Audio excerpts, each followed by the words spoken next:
De novo irrompeu a tempestade de cólera e Urso foi levado precipitadamente para a prisão. Havia, contudo, na Assembleia algumas pessoas nas quais as suas palavras produziram profunda impressão e que desejavam salvar-lhe a vida. Foi visitado por dignatários da Igreja, brilhantes e perspectivas, como recompensa de renunciar à sua oposição a Roma. Mas, semelhante ao seu mestre, quando se lhe ofereceu a glória do mundo, Jerónimo permaneceu firme. Provai-me pelas Escrituras Sagradas que estou em erro, disse ele, e abaixou-lhe as Escrituras, as Sagradas Escrituras, exclamou um dos seus tentadores. Então tudo deve ser julgado por elas. Quem as pode entender antes que a Igreja as haja interpretado? São as tradições dos homens mais dignas de fé do que o Evangelho de nosso Salvador, replicou Jerônimo. São Paulo não exortou àqueles a quem escreveu a escutarem as tradições dos homens, mas disse: investigais as Escrituras. Ireis, foi a resposta. Arrependo-me de ter-me empenhado tanto tempo contigo. Vejo que és impulsionado pelo diabo. Se demora, se proferir sentença de morte contra ele, foi levado ao mesmo local em que se rendera à vida. Cantando fez ele este trajeto, tendo o semblante iluminado de alegria e paz. O seu olhar fixara-se em Jesus, e a morte para ele havia perdido o terror, quando o carrasco, estando para acender a fogueira, passou por trás dele. O mártir exclamou: venha com ousadia para a frente, ponha fogo à minha vista. Se eu tivesse medo, não estaria aqui. As suas últimas palavras preferidas, quando as chamas se levantaram em redor dele, foram uma oração: Senhor Pai Todo-Poderoso, exclamou, tende piedade de mim e perdoa os meus pecados, pois sabes que sempre amei a tua palavra. A sua voz cessou, mas os lábios continuaram a mover-se em oração, tendo o fogo consumido a sua obra. As suas cinzas de mártir com a terra sobre a qual repousavam foram reunidos e como as do urso lançadas no reno. Assim permaneceram os fiéis portas luzes de Deus, mas a luz das verdades que proclamava, luz do seu exemplo heroico, não se havia de extinguir. Tanto poderiam os homens desviar o sol do seu curso, como impedir o raiar daquele dia, que mesmo então despontava sobre o mundo. A execução do urso acendera uma chama de indignação e horror na Boêmia. A nação inteira compreendia haver de ele tombado vítima da perfídia do clero e traição do imperador. Declarou-se ter sido um fiel ensinador da verdade, e o concílio que decretou a sua morte foi acusado de crime de assassínio. As suas doutrinas atraíam agora mais atenção do que antes, pois editos papais, os escritos de Wycliffe tinham sido condenados às chamas. Aqueles, porém, que haviam escapado da destruição foram tirados dos esconderijos e estudados em relação com a Bíblia ou partes dela que o povo podia adquirir, e muitos foram levados a aceitar a fé reformada. Os assassinos de Hus não permaneceram silenciosos a testemunhar o triunfo que alcançava a causa do reformador.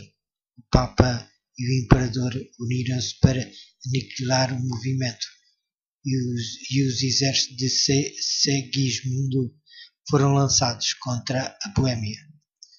Surgiu, porém, um libertador, Ziska, que logo depois do início da guerra ficou completamente cego e que, no entanto, era um dos mais hábeis generais do seu tempo. Foi o chefe dos boêmios, confiando no auxílio de Deus e na justiça da sua causa. Aquele povo resistiu aos mais poderosos exércitos que contra ele se poderiam levantar. Retiradas mais vezes, o imperador, organizando novos exércitos, invadiu a Boêmia, apesar de não serem vergonhosamente repelido.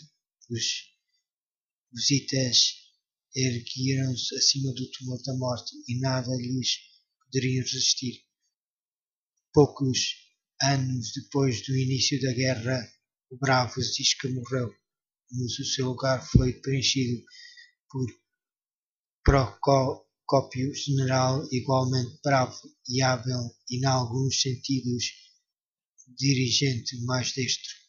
Os inimigos dos boêmios, sabendo que morrera o general cego, conjunturaram-se ser favorável a oportunidade para recuperar tudo o que haviam perdido. O Papa proclamou então uma cruzada contra os hussitas e novamente uma imensa força se precipitou sobre a Boêmia, mas apenas para sofrer terrível disparate.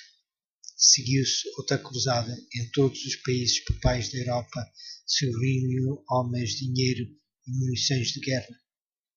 Congregavam-se multidões sob o estandarte papal, seguras de que apenas se poderia termo ao hereges hessitas. Confiante na vitória e numerosa força entrou na Boêmia. O povo arregimentou-se para os repelir. Os dois exércitos aproximaram-se um do outro, até que apenas um rio se lhes impunha. Os cruzados constituíam força grandemente superior, mas em vez de se arremessarem através da torrente e travar batalha com os hussitas, a quem de longe haviam vindo a combater, ficaram a olhar em silêncio para aqueles guerreiros. Então, subitamente, um terror misterioso caiu sobre os soldados. Sem desferir um único golpe, aquela poderosa força debandou e espalhou-se como se fosse desperta por um poder invisível. Muitos foram mortos pelo exército hussita que perseguiu os fugitivos. O imenso despojo caiu nas mãos dos vitoriosos, de maneira que a guerra, em vez de empobrecer os boêmios, os enriqueceu. Poucos anos mais tarde, sob o novo Papa, promoveu-se ainda outra cruzada, como antes, homens e meios trazidos de todos os países papais da Europa, legou-te apresentando aos que deveriam empenhar nesta perigosa empresa foi grande. Agendaram-se a cada cruzado o perdão completo para os mais hediondos crimes. A todos os que morressem na guerra se prometia uma recompensa preciosa no céu, e os que sobrevivessem haveriam de colher honras e riquezas no campo de batalha. De novo se reuniu um vasto exército e, atravessando a fronteira, entraram na Boêmia. As forças hussitas recuaram diante deles, arrastando assim os invasores cada vez mais longe para o interior do país e levando-os a contar com a vitória já alcançada. Finalmente o exército de Procópio fez alto e, ouvindo-se pelo inimigo, avançou para lhe dar batalha. Os cruzados, descobrindo então o seu erro, ficaram no acampamento esperando o assalto. Quando se ouviu ruído quando se ouviu o ruído da força que se aproximava, mesmo antes que os jesuítas estivessem à vista, um pânico de novo caiu sobre os cruzados. Príncipes, generais e soldados rasos, arrojando as armaduras, fugiram em todas as direções. De balde, o núncio papal, que era o dirigente da invasão, se esforçou para reunir as suas forças possuídas de terror e exatos organizadas. Apesar dos seus indigentes esforços, ele próprio foi levado na onda dos fugitivos. A derrota foi completa e novamente um imenso despojo caiu nas mãos dos vitoriosos. Assim, pela segunda vez, um numeroso exército, enviado pelos mais poderosos das nações da Europa, uma hoste de homens bravos e agressivos, treinados e equipados para a batalha, fugiu sem dar um único golpe perante os defensores de uma nação pequena e até ali fraca. Havia uma manifestação do poder divino.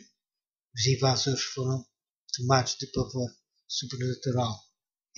Aquele que derrotou os exércitos de Faraó no Mar Vermelho, que pôs em fuga os exércitos de Midian diante de Gideão e os seus 300 homens, que numa noite derrubou as forças do orgulhoso assírio, de novo estender a mão para debilitar o poder do opressor. Eis que se acharam em grande temor, onde temor não havia, porque Deus espalhou os ossos daqueles que te cercavam, ou tu os confundistes, porque Deus os rejeitou. Os dirigentes papais, perdendo a esperança de vencer pela força, recorreram finalmente à diplomacia. Adoptou-se um compromisso mútuo que, embora pretendesse conceder liberdade de consciência aos boêmios, realmente traindo-os, entregava-os ao poder de Roma. Os boêmios tinham especificado 4 pontos como condição aos boêmios. Os boêmios tinham especificado 4 pontos como condição de paz com Roma: pregação livre da Bíblia, o direito de todos os fiéis tanto ao pão como ao vinho na comunhão e o uso da língua materna no culto divino, a exclusão do clero de todos os ofícios e autoridades seculares, e nos casos de crime, a jurisdição dos tribunais civis para o clero como para o leigo. As autoridades papais finalmente concordaram em que os 4 artigos dos Hussitas deveriam ser aceitos, mas que o direito de os explicar, isto é, de determinar o seu exato significado, deveria pertencer ao concílio, ou em outras palavras, ao Papa e ao Imperador.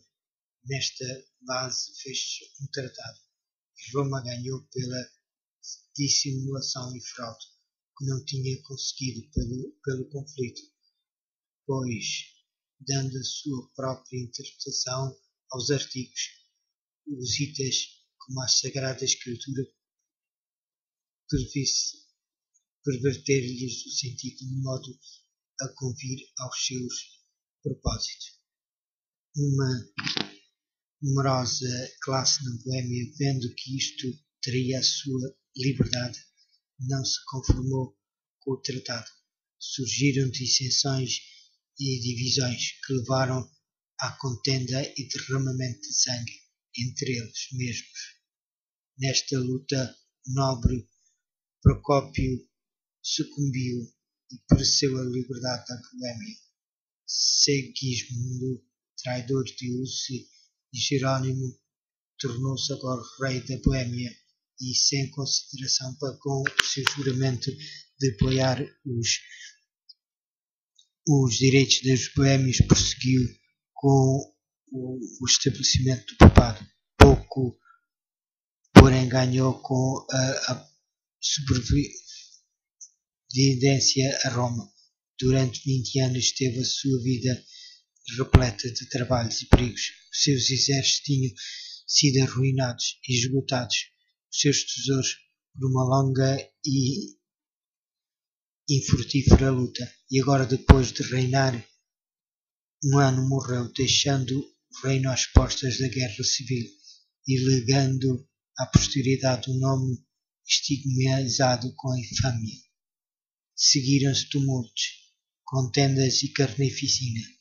Exércitos estrangeiros invadiram de novo a Boêmia e dissensões internas continuaram a perturbar a nação.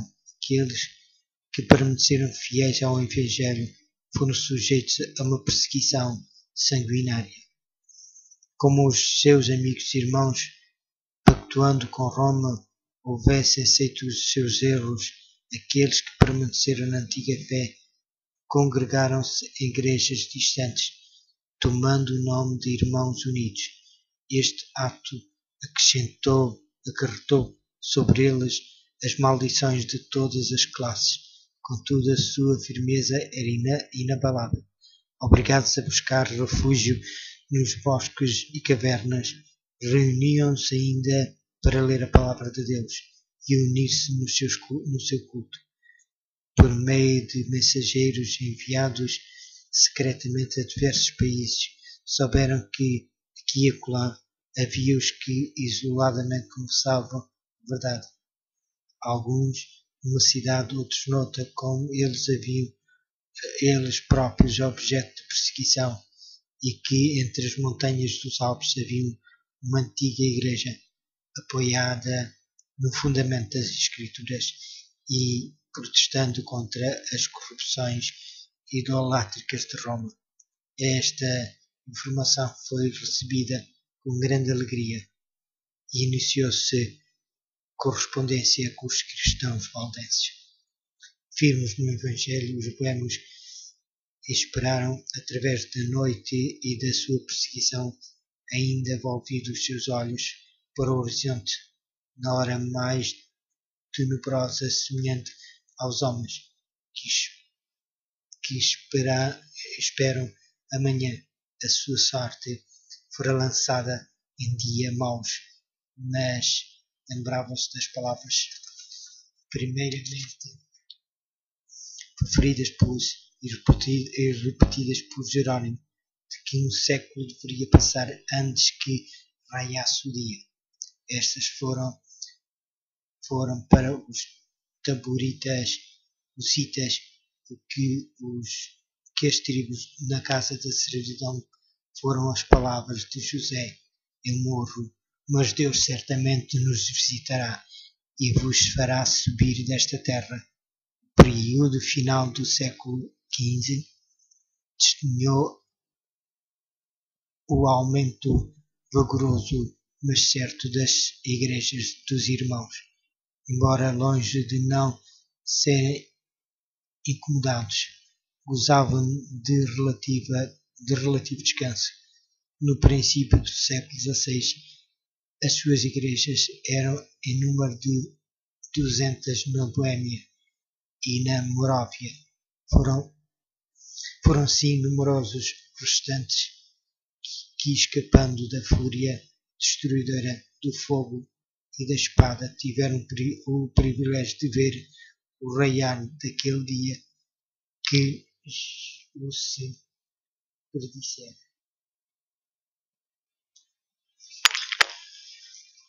De novo rompeu a tempestade de cólera e Uso foi levado precipitadamente para a prisão. Havia, contudo, na Assembleia algumas pessoas nas quais as suas palavras produziram profunda impressão e que desejavam salvar-lhe a vida. Foi visitado por dignatários da Igreja, brilhantes e perspectivas, como recompensa de renunciar à sua oposição a Roma. Mas semelhante ao seu mestre, quando se lhe ofereceu a glória do mundo, Jerónimo permanecer firme. Provai-me pelas Escrituras Sagradas, que estou em erro, disse ele. E abaixou-lhe as Escrituras, as Sagradas Escrituras, exclamou um dos seus tentadores. Então tudo deve ser julgado por elas. Quem as pode entender antes que a Igreja as haja interpretado? São as tradições dos homens mais dignas de fé do que o Evangelho de nosso Salvador replicou Jerônimo. São Paulo não exortou àqueles a quem escreveu a escutarem as tradições dos homens, mas disse: investigais as Escrituras. Ireis, foi a resposta. Arrependo-me de ter-me empenhado tanto tempo contigo. Vejo que és impulsionado pelo diabo. Sendo mora, se proferir sentença de morte contra ele, foi levado ao mesmo local em que se rendera à vida. Cantando fez ele este trajeto, tendo o semblante iluminado de alegria e paz. O seu olhar fixara-se em Jesus, e a morte para ele havia perdido o terror. Quando o carrasco, estando para acender a fogueira, passou por trás dele, o mártir exclamou: venha com ousadia para a frente, ponha fogo à minha vista. Se eu tivesse medo, não estaria aqui. As suas últimas palavras preferidas, quando as chamas se levantaram em redor dele, foram uma oração: Senhor Pai Todo-Poderoso, exclamou, tende piedade de mim e perdoa os meus pecados, pois sabes que sempre amei a tua palavra. A sua voz cessou, mas os lábios continuaram a mover-se em oração. Tendo o fogo consumido a sua obra, as suas cinzas de mártir com a terra sobre a qual repousavam foram reunidos e como as doce lançadas no reno. Assim permaneceram os fiéis portas luzes de Deus, mas a luz das verdades que proclamavam, luz do seu exemplo heroico, não se havia de extinguir. Tanto poderiam os homens desviar o sol do seu curso, como impedir o raiar daquele dia, que mesmo então despontava sobre o mundo. A execução do Urso acendera uma chama de indignação e horror na Boêmia. A nação inteira compreendia haver de ele tombado vítima da perfídia do clero e traição do imperador. Declarou-se ter sido um fiel ensinador da verdade, e o concílio que decretou a sua morte foi acusado de crime de assassínio. As suas doutrinas atraíam agora mais atenção do que antes, pois edictos papais, os escritos de Wycliffe tinham sido condenados às chamas. Aqueles, porém, que haviam escapado da destruição foram tirados dos esconderijos e estudados em relação com a Bíblia ou partes dela que o povo podia adquirir, e muitos foram levados a aceitar a fé reformada. Os assassinos de Hus não permaneceram silenciosos a testemunhar o triunfo que alcançava a causa do reformador. O Papa e o Imperador uniram-se para aniquilar o movimento, e os exércitos de Segismundo foram lançados contra a Boêmia. Surgiu, porém, um libertador, Ziska, que logo depois do início da guerra ficou completamente cego e que, no entanto, era um dos mais hábeis generais do seu tempo. Foi o chefe dos boêmios, confiando no auxílio de Deus e na justiça da sua causa. Aquele povo resistiu aos mais poderosos exércitos que contra ele se poderiam levantar. retiradas mais vezes, o imperador, organizando novos exércitos, invadiu a Boêmia, apesar de não ser vergonhosamente repelido. Os hussitas ergueram-se acima do tumor da morte e nada lhes poderia resistir.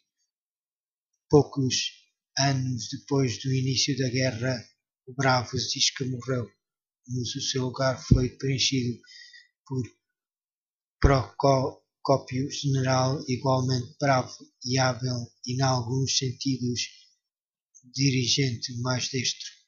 Os inimigos dos boêmios, sabendo que morrera o general cego, conjunturaram-se ser favorável a oportunidade para recuperar tudo o que haviam perdido. O Papa proclamou então uma cruzada contra os hussitas e novamente uma imensa força se precipitou sobre a Boêmia, mas apenas para sofrer terrível desbarato.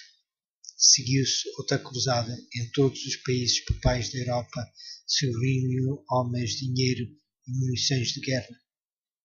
Congregavam-se multidões sob o estandarte papal, seguras de que apenas se poria termo ao hereges hessitas. Confiante na vitória e numerosa força entrou na Boêmia. O povo arregimentou-se para os repelir. Os dois exércitos aproximaram-se um do outro, até que apenas um rio se lhes impunha. Os cruzados constituíam força grandemente superior, mas em vez de se arremessarem através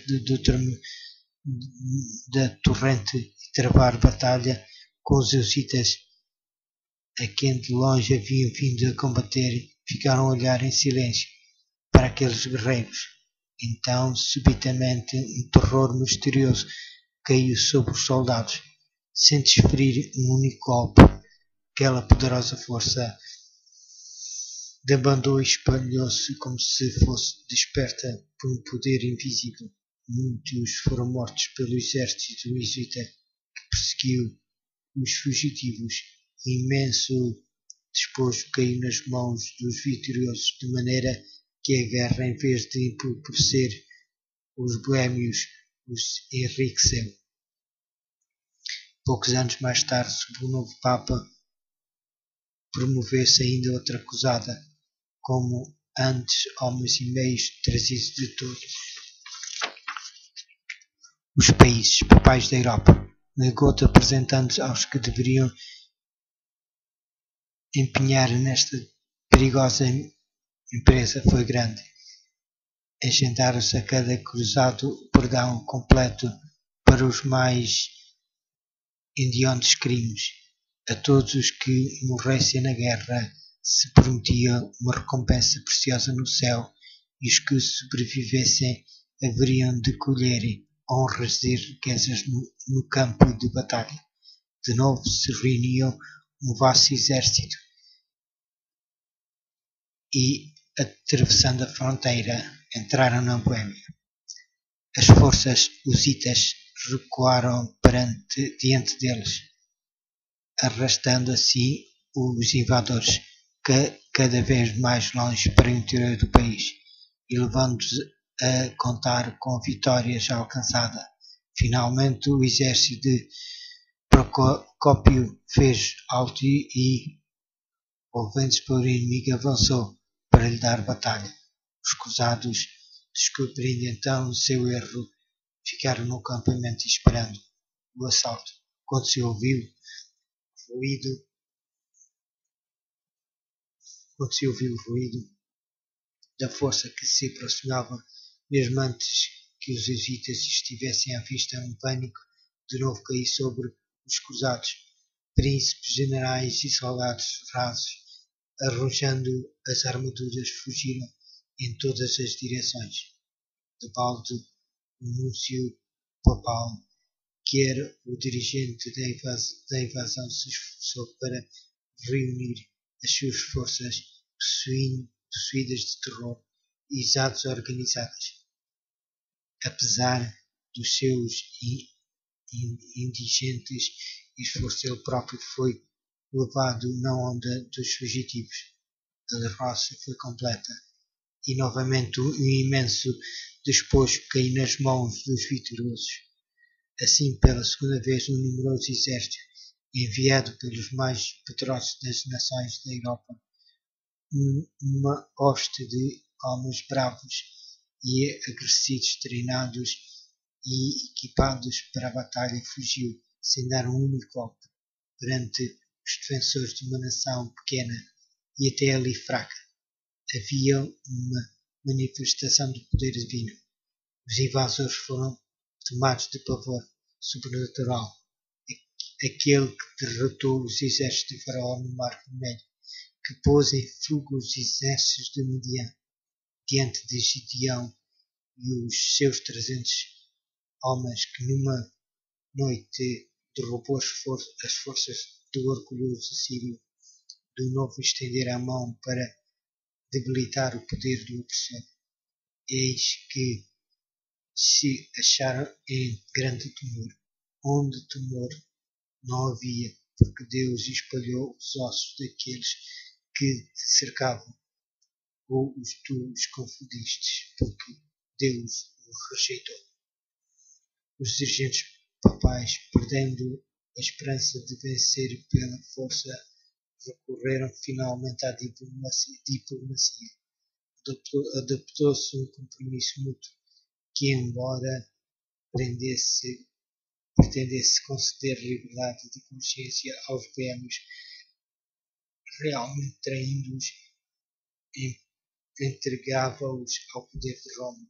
Os boêmios tinham especificado 4 pontos como condição aos boêmios. Realmente os boêmios tinham especificado 4 pontos como condição de paz com Roma: pregação livre da Bíblia, o direito de todos os fiéis tanto ao pão como ao vinho na comunhão e o uso da língua materna no culto divino, a exclusão do clero de todos os ofícios e autoridades seculares, e nos casos de crime, a jurisdição dos tribunais civis para o clero como para o leigo. As autoridades papais finalmente concordaram em que os 4 artigos dos Hussitas deveriam ser aceitos, mas que o direito de os explicar, isto é, de determinar o seu exato significado, deveria pertencer ao Concílio, ou em outras palavras, ao Papa e ao Imperador. Nesta base fez-se um tratado, e Roma ganhou pela dissimulação e fraude, que não tinha conseguido pelo conflito, pois, dando a sua própria interpretação aos artigos, os hussitas, como a Sagrada Escritura, perverter-lhes o sentido de modo a convir aos seus propósitos. Uma numerosa classe na Boêmia, vendo que isto traía a sua liberdade, não se conformou com o tratado. Surgiram dissensões e divisões que levaram à contenda e derramamento de sangue entre eles mesmos. Nesta luta, o nobre Procópio sucumbiu e pereceu a liberdade da Boêmia. Segismundo, traidor de Hussi, e Jerônimo tornou-se agora rei da Boêmia e, sem consideração para com o seu juramento de apoiar os direitos dos boêmios, prosseguiu com o estabelecimento do papado. Pouco, porém, ganhou com a sobrevivência a Roma. Durante 20 anos teve a sua vida repleta de trabalhos e perigos. Os seus exércitos tinham sido arruinados e esgotados, os seus tesouros, por uma longa e infrutífera luta. E agora, depois de reinar um ano, morreu, deixando reino às portas da guerra civil e legando à posteridade um nome estigmatizado com a infâmia. Seguiram-se tumultos, contendas e carnificina. Exércitos estrangeiros invadiram de novo a Boêmia e dissensões internas continuaram a perturbar a nação. Aqueles que permaneceram fiéis ao Evangelho foram sujeitos a uma perseguição sanguinária. Como os seus amigos e irmãos, pactuando com Roma, houvessem aceito os seus erros, aqueles que permaneceram na antiga fé congregaram-se em igrejas distantes, tomando o nome de Irmãos Unidos. Este ato acarretou sobre eles as maldições de todas as classes. Contudo, a sua firmeza era inabalável. Obrigados a buscar refúgio nos bosques e cavernas, reuniam-se ainda para ler a palavra de Deus e unir-se no seu culto. Por meio de mensageiros enviados secretamente a diversos países, souberam que aqui e acolá havia os que isoladamente confessavam a verdade. Alguns numa cidade, outros noutra, como eles haviam eles próprios objeto de perseguição, e que entre as montanhas dos Alpes havia uma antiga igreja apoiada no fundamento das Escrituras e protestando contra as corrupções idolátricas de Roma. Esta informação foi recebida com grande alegria e iniciou-se correspondência com os cristãos valdenses. Firmes no Evangelho, os boêmios esperaram, através da noite e da sua perseguição, ainda volvidos os seus olhos para o horizonte, na hora mais tenebrosa, semelhante aos homens que esperam amanhã. A sua sorte fora lançada em dia maus, mas lembravam-se das palavras primeiramente preferidas e repetidas por Jerónimo, de que um século deveria passar antes que raiasse o dia. Estas foram para os taboritas, os citas, que as tribos na casa da servidão foram as palavras de José: eu morro, mas Deus certamente nos visitará e vos fará subir desta terra. O período final do século XV testemunhou o aumento vigoroso, mas certo, das igrejas dos irmãos, embora longe de não serem incomodados, gozavam de relativo descanso. No princípio do século XVI, as suas igrejas eram em número de 200 na Boêmia e na Moróvia. Foram sim numerosos restantes que, escapando da fúria destruidora do fogo e da espada, tiveram o privilégio de ver o raiar daquele dia que se predissera.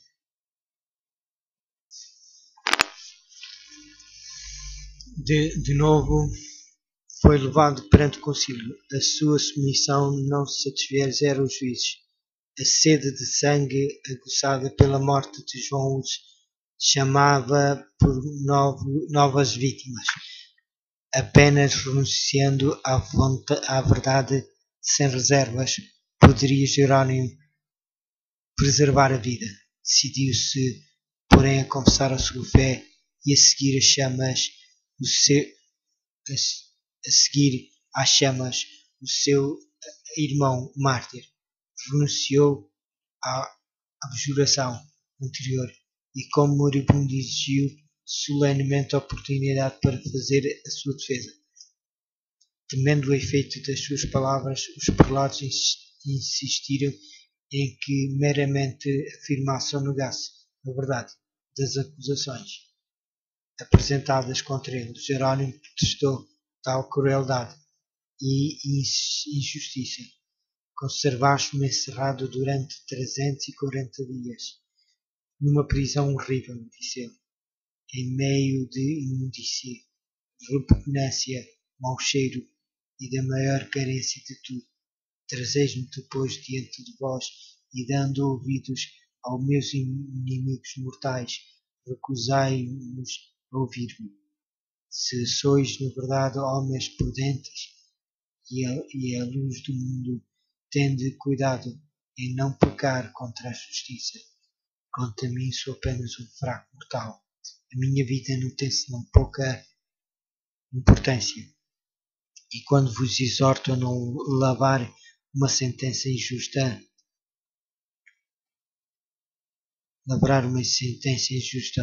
falo menos por mim do que por vós. O seu pedido finalmente foi atendido. Na presença do juiz, Jerónimo ajoelhou-se e orou para que o Espírito Divino lhe dirigisse os pensamentos e palavras, de modo que nada falasse contrário à vontade ou indigno do seu mestre. Para ele, naquele dia, cumpriu-se a promessa de Deus aos primeiros discípulos: sereis até conduzidos à presença dos governadores e dos reis, por causa de mim. Mas quando vos entregarem, não vos dê cuidado como ou que haveis de falar, porque naquela mesma hora vos será ministrado o que haveis de dizer, porque não sois vós quem falará, mas o Espírito do vosso Pai é que fala em vós. As palavras de Jerónimo excitaram contra a admiração mesmo aos seus inimigos. Durante um ano inteiro havia estado emparedado numa masmorra, impossibilidade de ler ou mesmo ver, com grande sofrimento físico e ansiedade mental. No entanto, os seus argumentos eram apresentados com tanta clareza e força como se houvesse tido a oportunidade tranquila para o estudo. Indicou aos ouvintes a longa série de homens santos que haviam sido condenados por juízos injustos. Em quase cada geração houve os que, enquanto procuravam enobrecer o povo do seu tempo, foram censurados e rejeitados, mas que em tempos posteriores mostraram ser dignos de honra. O próprio Jesus foi, por um tribunal injusto, condenado como malfeitor.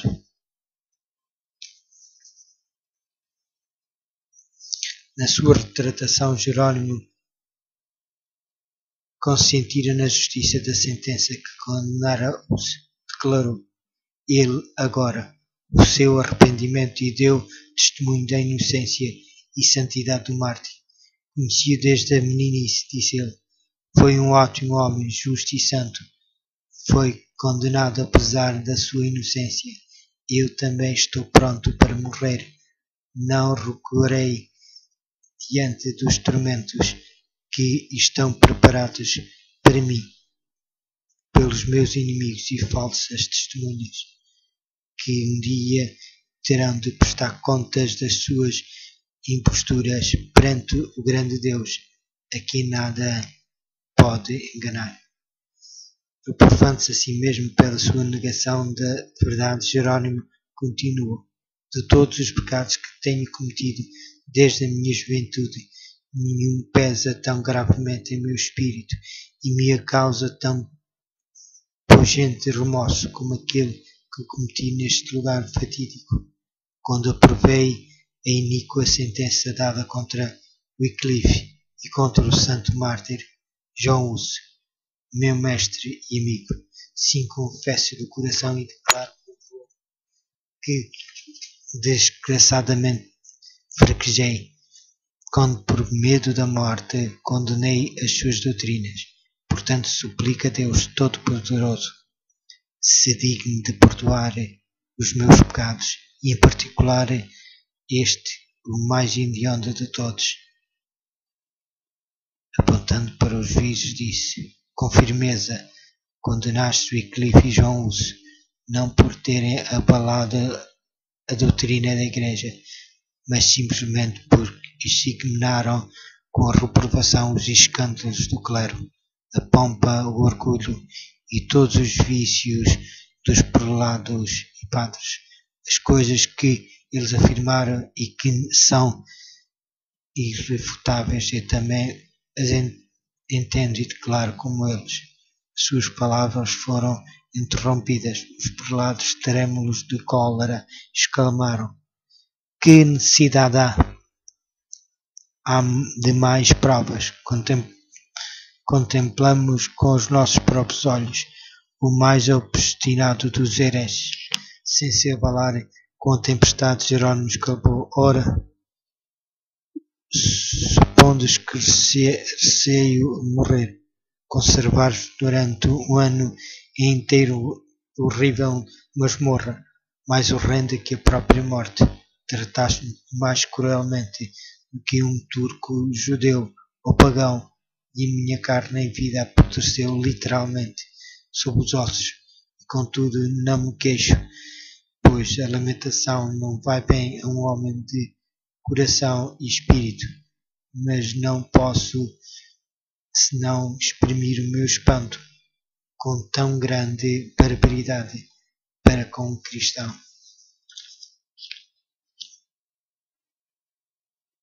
Como olharia para as multidões de homens a quem preguei o Evangelho puro?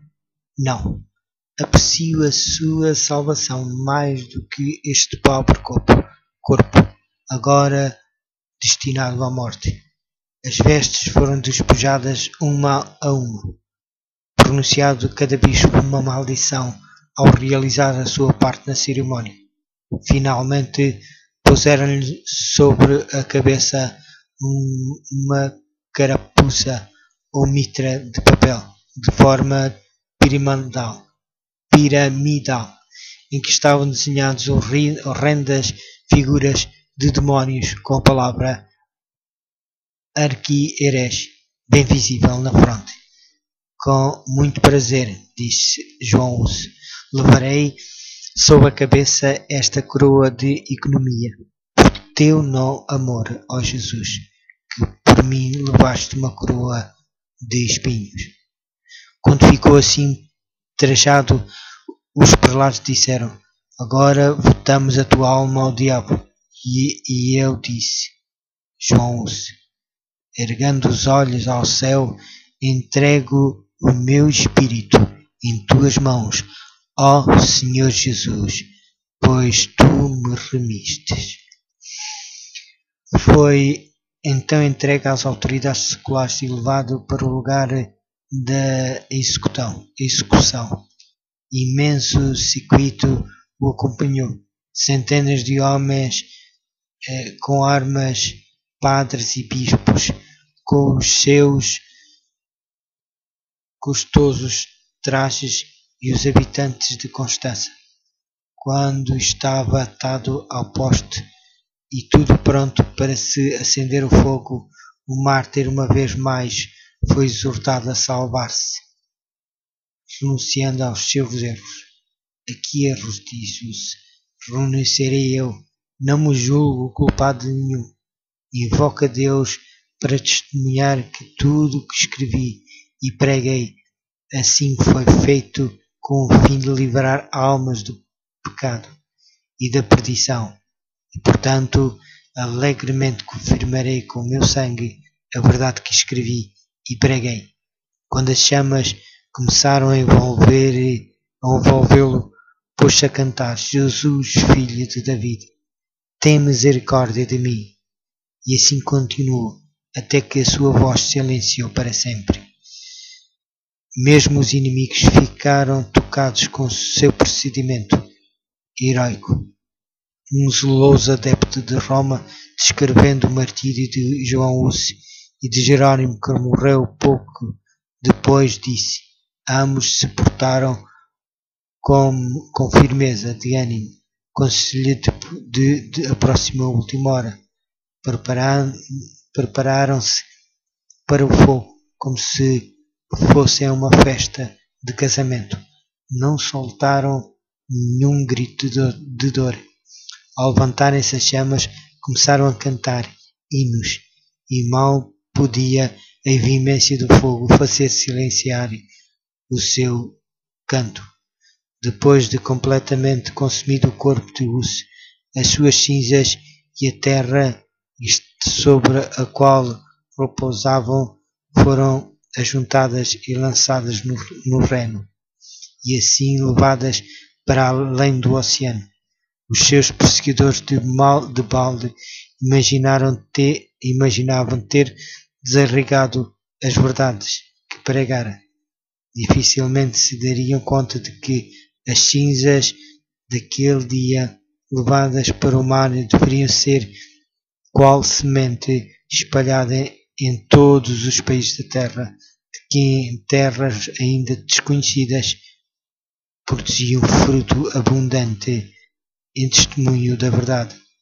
A voz que falara no recinto em concílio em Constança despertara ecos que viriam através de todas as eras vindouras. João já não existia, mas as verdades por que morrera não pereceriam jamais. O seu exemplo de fé e de constância animaria as multidões a permanecerem firmes pela verdade perante a tortura e a morte. A sua excepção patenteou ao mundo inteiro a perfida crueldade de Roma. Os inimigos da verdade, embora não soubessem, haviam estado a alinhar a causa em vão procurando destruir. Contudo, outra fogueira deveria acender-se em Constança. O sangue de mais uma testemunha deveria testificar da verdade. Jerónimo, ao dizer adeus a Us, à partida para o concílio, exortou-a que tivesse coragem e firmeza, declarando que se caísse em algum perigo, ele próprio acudiria em seu auxílio. Quando soube da prisão do reformador, o fiel discípulo imediatamente se preparou para cumprir a promessa. Sem salvo-conduto, com um único companheiro, partiu para Constança. Chegando ali, convenceu-se que apenas se havia exposto ao perigo, sem a possibilidade de fazer qualquer coisa para a libertação de Us. Fugiu da cidade, mas foi preso na viagem para casa e reconduzido em ferros sob a guarda de um grupo de soldados. Assim que compareceu perante o concílio, as tentativas de Jerónimo para responder às acusações apresentadas contra ele eram defrontadas com clamores. Às chamas, que vá às chamas, foi lançado numa masmorra, acorrentado em posição que lhe causava grande sofrimento, e alimentado a pão e água. Depois de alguns meses, as crueldades da prisão causaram-lhe uma enfermidade que lhe pôs a vida em perigo. Os seus inimigos, receosos de que lhe escapasse, trataram-no com menos severidade, embora permanecesse na prisão durante um ano. A morte de Us não deu os resultados que os sectários de Roma haviam esperado. A violação do salvo-conduto suscitado uma tempestade de indignação, e como meio mais seguro de agir, o concílio decidiu, em vez de queimar Jerónimo, obrigá-lo, sendo possível, a retratar-se.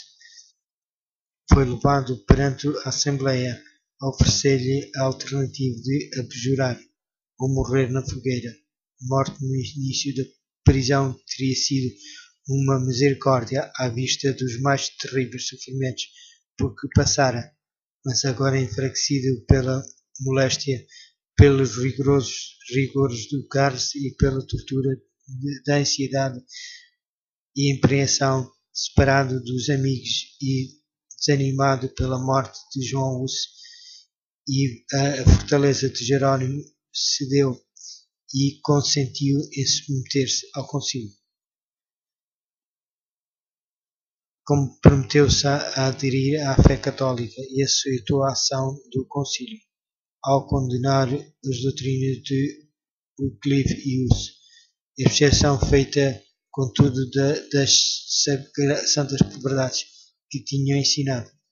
Por este procedimento, Jerónimo esforçou-se por fazer silenciar a voz da consciência e escapar da condenação, mas na solidão do calabouço viu mais claramente o que havia feito. Pensou na coragem e fidelidade do amigo e, em contraste, refletiu na sua própria negação da verdade.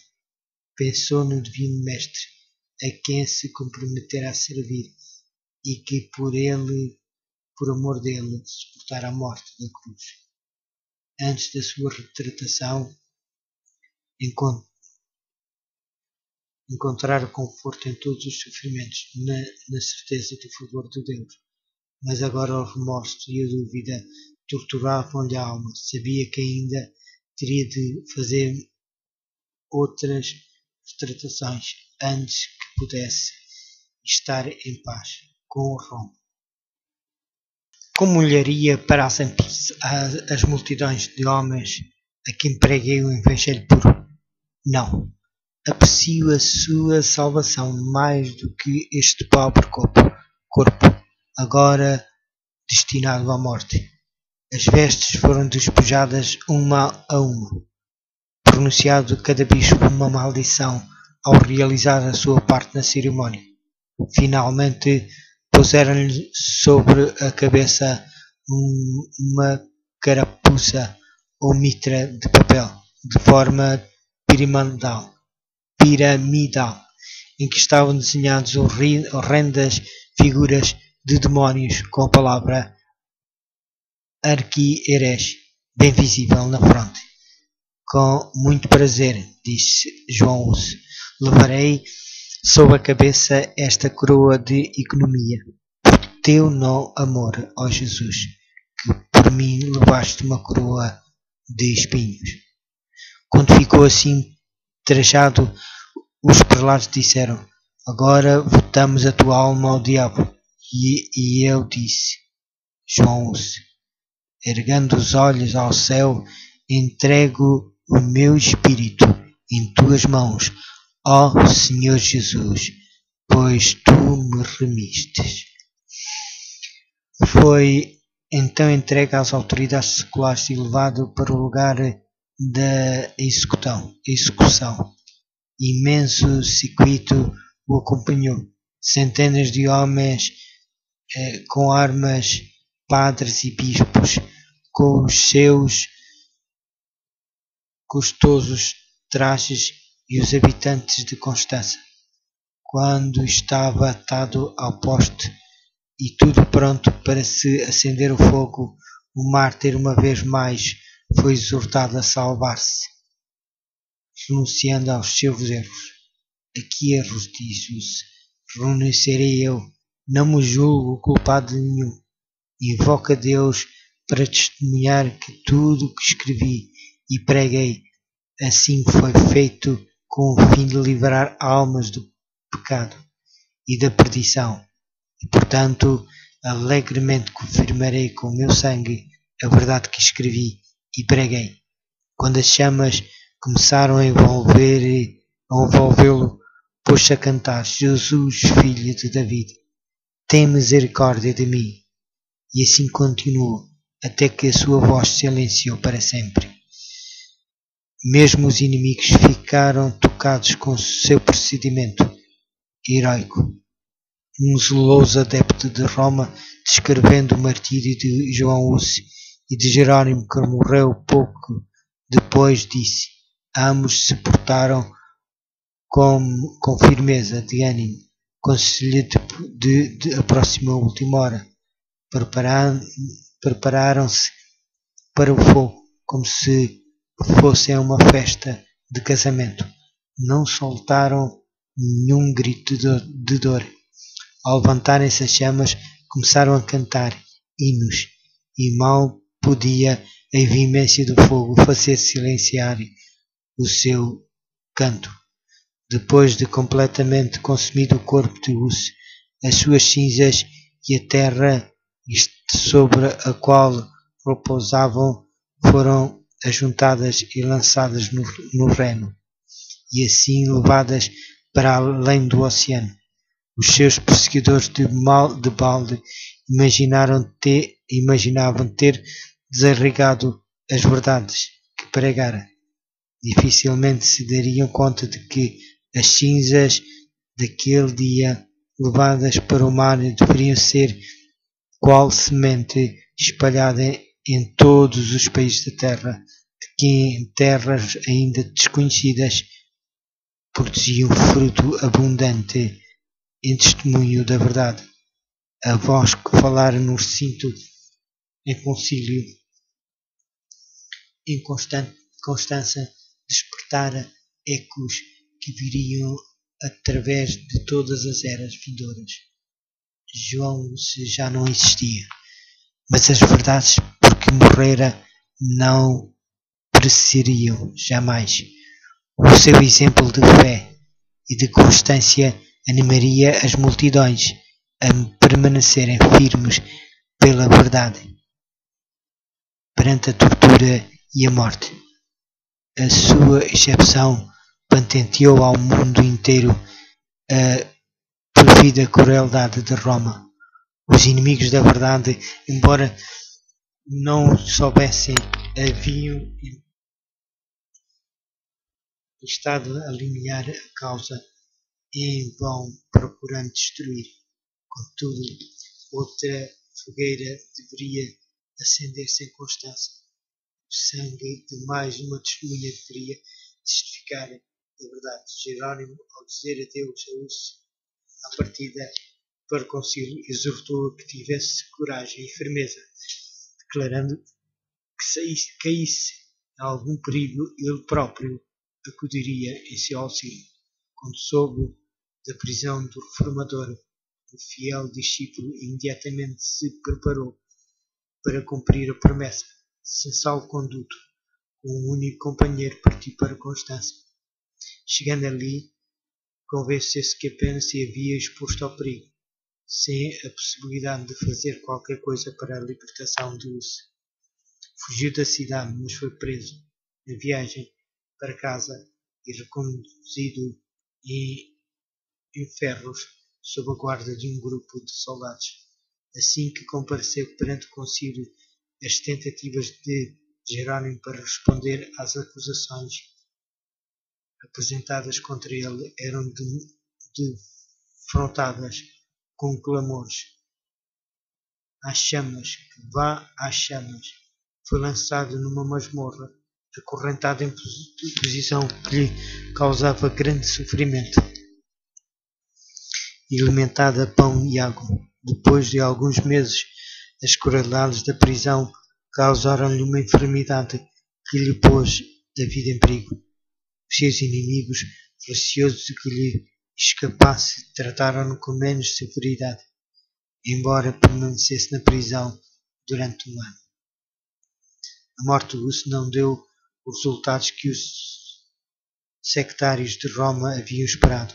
A violação do salvo-conduto suscitado uma tempestade de indignação, e como meio mais seguro de agir, o concílio decidiu, em vez de queimar Jerônimo, obrigá-lo, sendo possível, a retratar-se. Foi levado perante a Assembleia a oferecer-lhe a alternativa de abjurar ou morrer na fogueira. A morte no início da prisão teria sido uma misericórdia à vista dos mais terríveis sofrimentos por que passara, mas agora enfraquecido pela moléstia, pelos rigores do cárcere e pela tortura da ansiedade e apreensão, separado dos amigos e desanimado pela morte de João Us, e a fortaleza de Jerônimo, cedeu e consentiu em submeter-se ao concílio. Comprometeu-se a aderir à fé católica e aceitou a ação do concílio, ao condenar as doutrinas de Wycliffe use, exceção feita, contudo, das santas verdades que tinham ensinado. Por este procedimento, Jerónimo esforçou-se por fazer silenciar a voz da consciência e escapar da condenação, mas na solidão do calabouço viu mais claramente o que havia feito.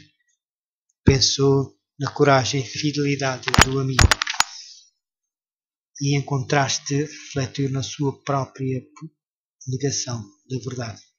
Pensou no divino mestre a quem se comprometera a servir e que por amor dele, suportara a morte da cruz. Antes da sua retratação,